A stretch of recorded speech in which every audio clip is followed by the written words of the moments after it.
As I prepared for today's storytelling, I started the same way I always do, by asking God to help me tell it in a way that will leave others with hope and remind them that neither your past nor your present get to have the final say. God does. Learning to tell my story from the other side has been a journey. So I want you to walk with me for a moment as I share how a redeeming God is taking pain and giving it purpose. I was born Eunice Ivory Pleasant in Chicago, Illinois in 1989. At a young age, I was removed from my mother's care and placed in foster care. I lived in several different homes, and while some memories have faded, others have been deeply ingrained in my mind. I can remember having chicken pox and being covered in calamine lotion while staying with the Flemings. I can remember the sweet artificial cherry scent of a baby doll that you could feed and the food would disappear. That was my time with the Sight family. I remember eating Jell-O by candlelight after a storm knocked out the power while staying with the woman who would adopt me. Sadly, that moment stands out because it is one of the few peaceful moments that I had from this home.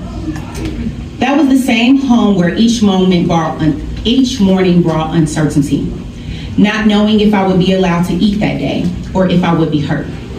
I witnessed things that no child should ever see. Things like watching my mom stuff a sibling in his chest or force feeding another till he vomited and making him eat that. I experienced abuse like being beat with a belt buckle until my entire body was covered with welts. This continued for years, unchallenged, unchecked, and unspoken. I was forced to lie about welts and bruises on my body, made responsible for children when I was still a child myself. I could tell you story after story of what I saw and endured.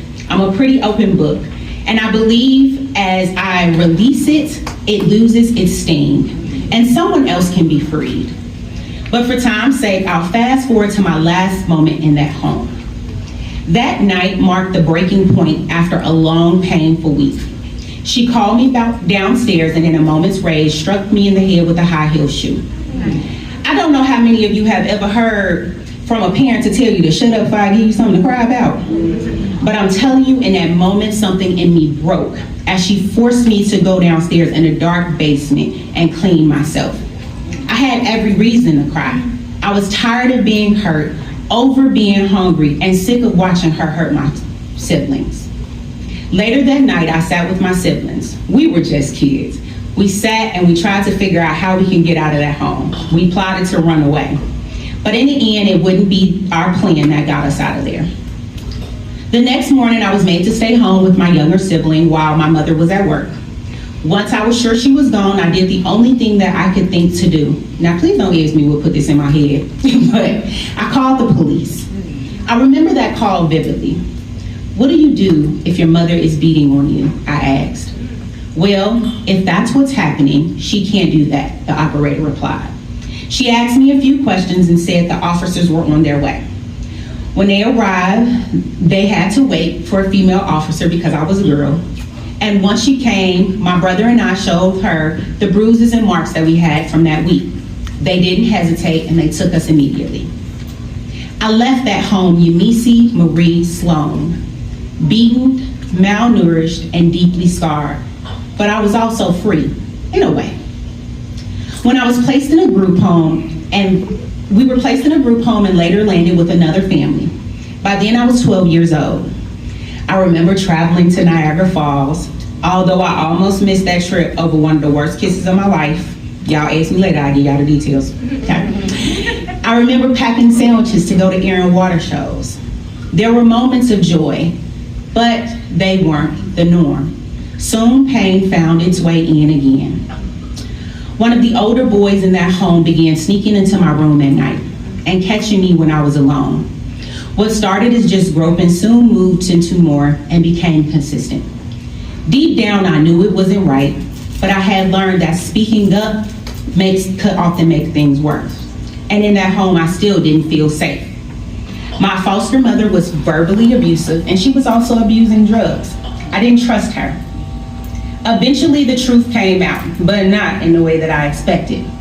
I was sent to the gynecologist due to some pain I was having. Turns out that eating ice is not a sufficient substitute for drinking water. I had a UTI.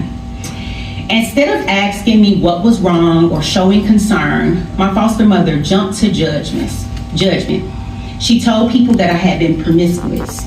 She called me names. She never even asked what happened. She didn't listen. She just blamed. It wasn't until my foster father asked me what was going on that the truth came to the light. And when he heard what happened, he went after his own son on my behalf.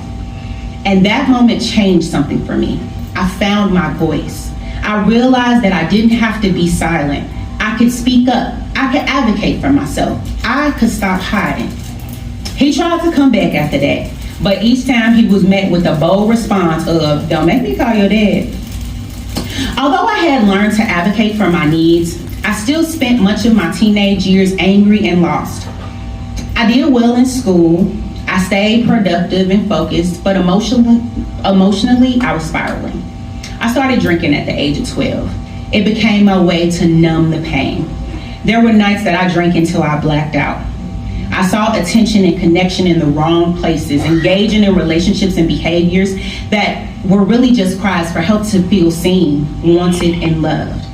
I hated myself, I hated my life, and my actions showed it. After years of feeling used, discarded, and emotionally exhausted by men, I decided I was done. I spent several years dating women, still searching, still longing to feel love in ways that I had never truly experienced. I went from relationship to relationship, trying to figure out who I was, searching, seeking, chasing. But here's the thing. I learned that nothing or no one could fill the space in me that was meant for God. I felt unwanted, rejected by my mother, a burden to my foster families, unlovable and broken. But God stepped in and gave me a purpose. God met me drunk, depressed, and crying out in a college dorm room doing grad school. Drinking had forced me to give up my grad assistantship. Depression forced me to take a break from school. Riddled with anxiety, I fought God. I didn't want to sit still and deal with myself. It hurt too much. But none of my fighting stopped God from pursuing me. Even when I tried to take my own life, He didn't let go. He had other plans. I was born Yumisi, a name that I didn't even know had meaning for the longest time. But God is intentional. Later, I found out that it is part of a longer name that means God cherishes me. What a powerful truth for me to uncover. Then there's Marie, a name I was given that once carried such pain. I considered dropping it when I got married, but God showed me that it was more than a name. It was a part of my story. So I kept it, not as a reminder of the trauma, but a testament to the healing. And then came Anderson, my married name, a name of hope, a promise for a future, a reminder of the Father's love. When God sent my husband, He sent me someone who showed me grace and loved me patiently through the work that God was doing. His love reminds me of God, patient, kind, long-suffering, gentle, and protective.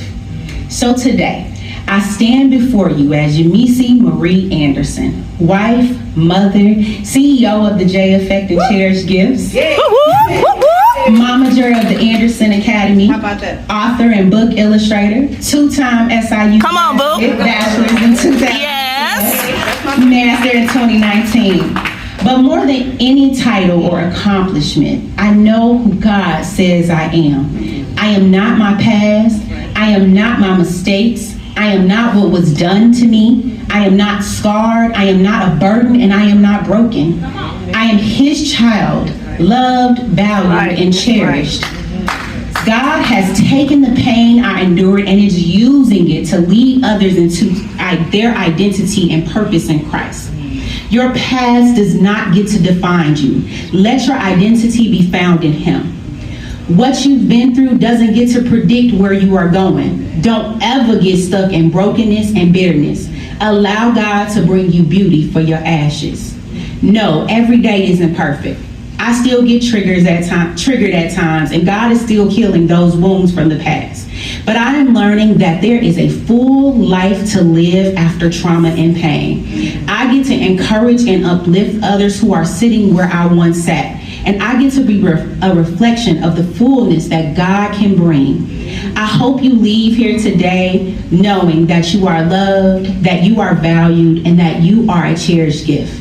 And I hope that you would act like it. Thank you for allowing me to share my testimony with you today.